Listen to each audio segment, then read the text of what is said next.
Alright, so I have this thing where I absolutely love to sit down in the morning, whether it's still in bed with a cup of coffee or out on the porch in the fresh air. But there's just like usually 3 go-to books I have going at the same time, and then like journaling or something. So that is like my ideal way to start any day. And if I didn't have a regular 9 to 5, that is exactly how I would be starting every one of my days. I love it. It's so calming and just, I don't know what it is about it, just recentering, just to sit down and have your coffee and maybe some breakfast or treats or something, and then your favorite books to just read little snippets of. Like, I'm a big reader in the sense that I love books and I love to read, but I read little bits at a time of so many different books at the same time. I don't know why I do that. I've always done that. But I also just enjoy sitting down and reading little bits and pieces of the books that I'm working on currently. So let me show you which books I'm working on currently.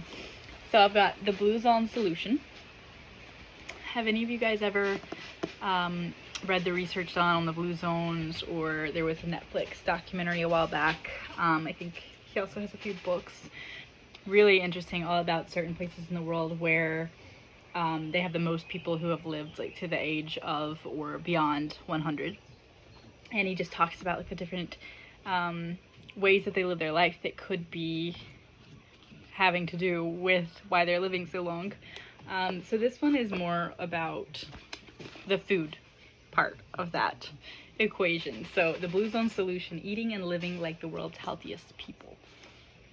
I am really into these blue zone things, and I bought this book a while back and I'm just very slowly chipping away at it.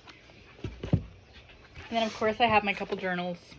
I've got like a regular little journal going on at the moment that I write in honestly whenever the mood hits, and then I have my little book that like I put all of my thoughts and plans and like just brain dump everything into, and I've got a million things going on at once up there. So that I like to do. Still, after about 2 years now, maybe, I am working through The Mastery of Love, which I know I think it was a very popular book in some circles. I don't know, let me know if you guys have ever read this. I do enjoy it. I think this is one of those books that I do best by digesting like one little bite at a time, one little chapter or a half at a time.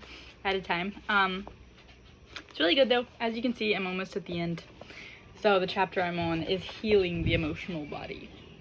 It's going to be good. Always makes me think, and then I journal sometimes while I read it. And then this one is a bit of a different kind of book that I normally read, but I'm all about trying to face my fears of the unknown these days, especially like, you know, regarding death and the afterlife. So this one is all about experiencing things that you can't explain. It's called Encountering Mystery: Religious Experience in a Secular Age. And so far it's been really, really interesting. So that's what I'm doing. I'm going to read a little bit. I'm going to write a little bit. I'm going to finish my coffee and my cookies. And honestly, like, that is the ideal start to a Saturday morning for me.